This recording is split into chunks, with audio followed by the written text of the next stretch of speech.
ನಾನು ಶಾಂತಿ ಸಮಾಧಾನವನ್ನು ನಿಮಗೆ ಬಿಟ್ಟು ಹೋಗುತ್ತೇನೆ. ನನ್ನ ಶಾಂತಿ ಸಮಾಧಾನವನ್ನು ನಿಮಗೆ ಕೊಡುತ್ತೇನೆ. ಈ ಲೋಕವು ಕೊಡುವ ರೀತಿಯಲ್ಲಿ ನಾನದನ್ನು ನಿಮಗೆ ಕೊಡುವುದಿಲ್ಲ.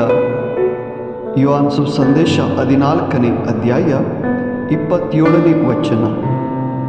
ಪ್ರಭು ಯೇಸುವೆ, ನಿಮ್ಮ ವಾಕ್ಯಾನುಸಾರ ನಿಮ್ಮ ಶಾಂತಿ ಸಮಾಧಾನವನ್ನು ನಮಗೆ ದಯಪಾಲಿಸಿರಿ ಎಂದು ಬೇಡುತ್ತೇವೆ. ಆಮೆನ್.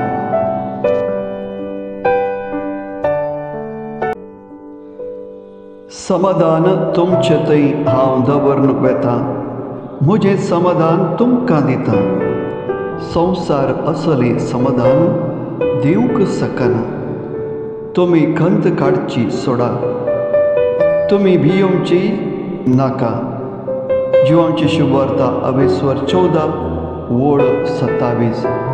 मोगळा जेजू, तुझे वास्तवणे प्रकार तुझे समाधान आमकां दी म्हूण मागता. आमेन.